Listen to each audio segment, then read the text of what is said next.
Everyone, welcome in geography class. In the last lecture, we had learned chapter number 6, the properties of seawater. And in this part of the chapter, we had learned about the temperature, salinity of the ocean. Now, today we are going to learn the next part of this chapter. Okay, then now listen carefully. Geographical explanation is there. Then while most of the sun rays radiate back from the surface of the sea, some of them penetrate to certain depth in the water. तो बहुत से सारे जो sun rays हैं वो water surface से मतलब reflect होकर ऊपर दूसरी तरफ चले जाते हैं और कुछ सन रेज जो है वो ओशन के या सी के वाटर के अंदर तक जाते हैं. As a result intensity of sun rays decreases with the increasing depth.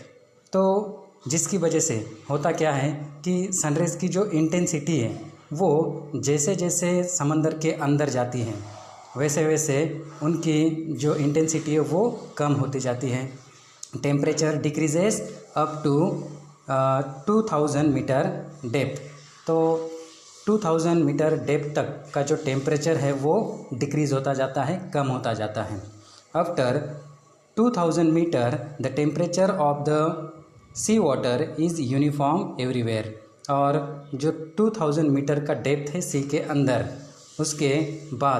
उसके बाद जो भी मतलब वहाँ पे डेप्थ है वहाँ पे जो सी वाटर है उसका टेम्परेचर यूनिफॉर्म होता है, एक जैसा होता है, ना ही कम और ना ही ज़्यादा वहाँ पे होता है. It is around 4 degree Celsius everywhere from the equatorial region to the polar region. तो ये कितना होता है, टेम्परेचर कितना होता है 2000 मीटर डेप्थ के बाद, तो वो होता है 4 डिग्री सेल्सियस. और वो हर जगह पे होता है, अर्थ की हर जगह पे होता है, या तो वो इक्वेटर वाला पार्ट हो या तो पोलर पार्ट हो. हर जगह पे 2000 मीटर के बाद की जो डेप्थ है ओशन की वहाँ पे 4 डिग्री सेल्सियस का टेम्परेचर होता है. Temperature reduces only up to 4 degree Celsius according to depth. तो टेम्परेचर कम होता है वो 4 डिग्री सेल्सियस के मतलब 4 डिग्री सेल्सियस के आसपास ही, कितनी ही डेप्थ वहाँ पे हो. And therefore the water at greater depth does not freeze.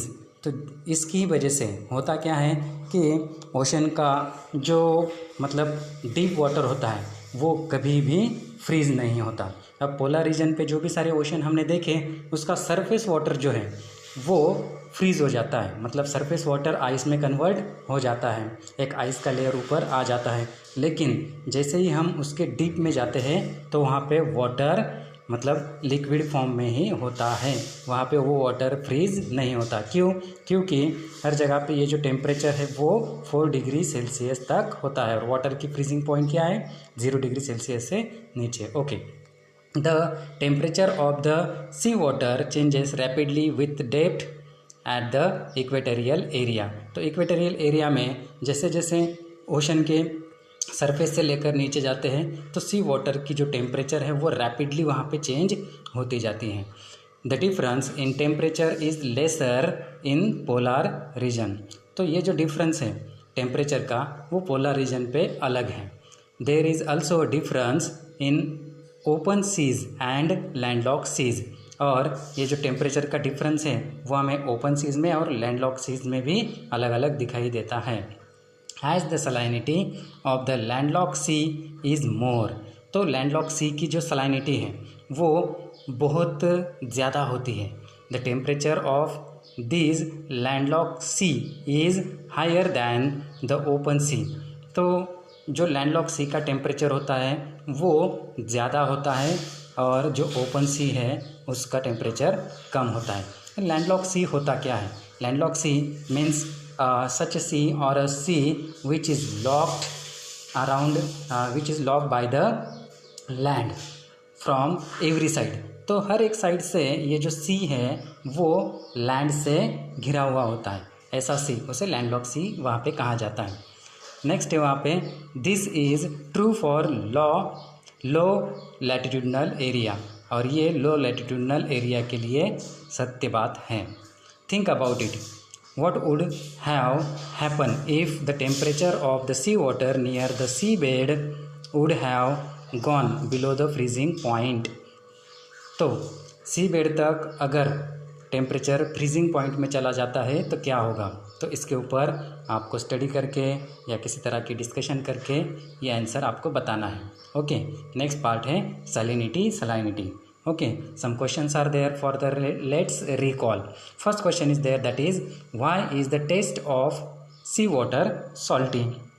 Then we can say the answer of this question, that minerals from rock and soil dissolve in the water and get deposited in sea through rivers.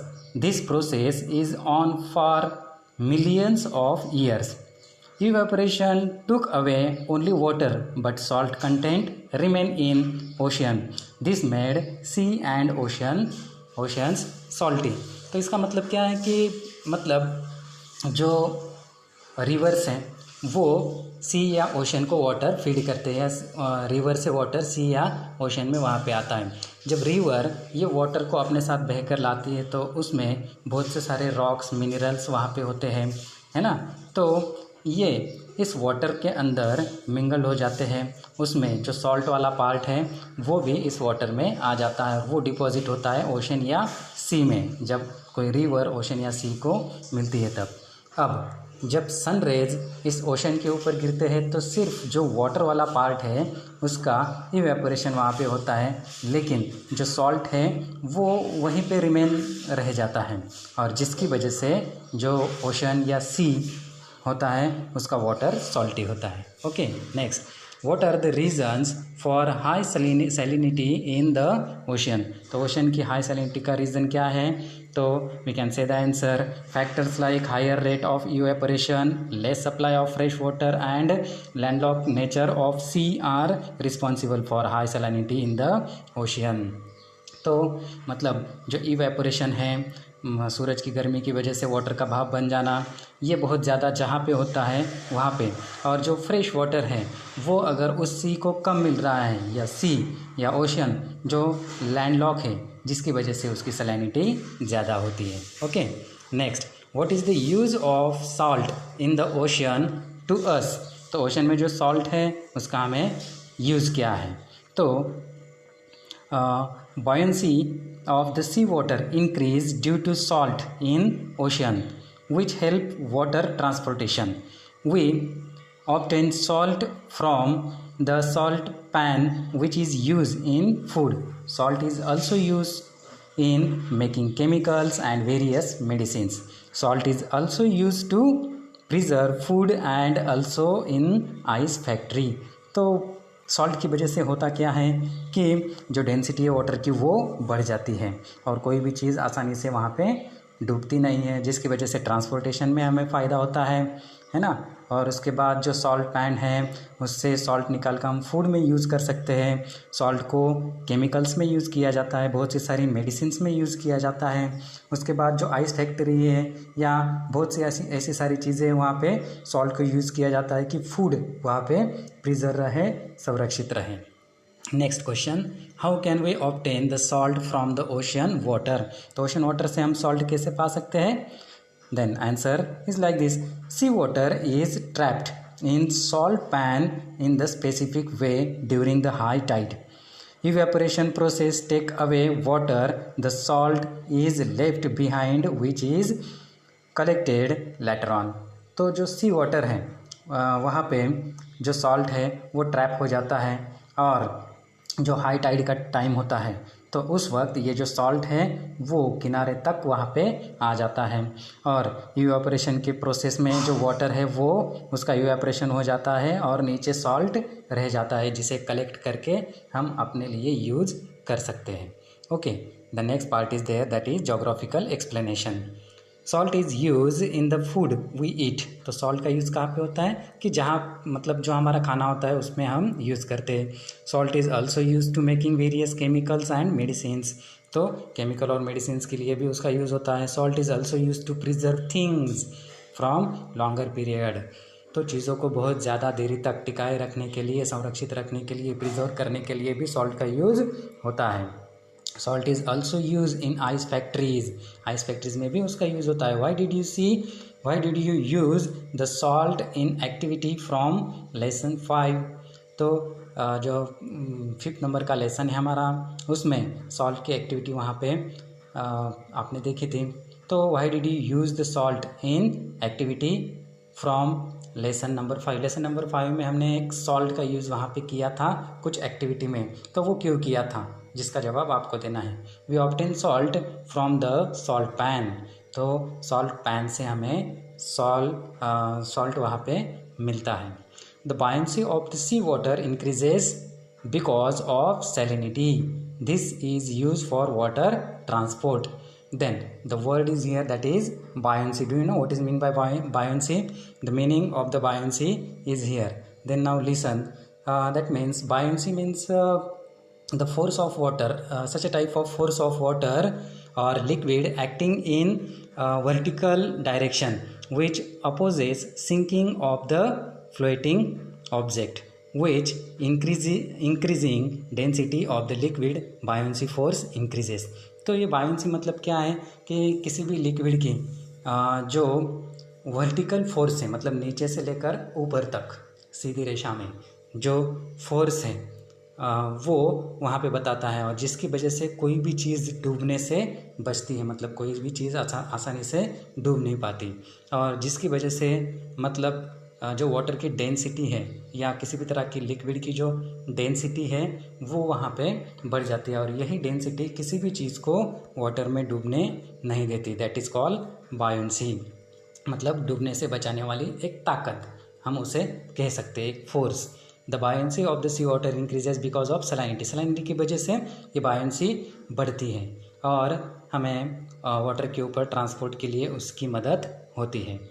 But if the salinity is more than bearable limit, the life in the water get destroyed. लेकिन salinity बहुत ज़्यादा अगर बढ़ जाती है, मतलब आपने limit से ज़्यादा वहाँ पे अगर बढ़ जाती है, तो ये salinity वाटर के अंदर की जो लाइफ है उसे डिस्ट्रॉय कर देती है। मतलब किसी भी तरह के जो एनिमल्स है, एक्वेटिक एनिमल्स है, वो वहाँ पे ज़िंदा नहीं रह पाते हाई salinity की वजह से। Okay, then the next part we will be learn in the next lecture. Okay, bye. Till then, stay home, stay safe. Goodbye.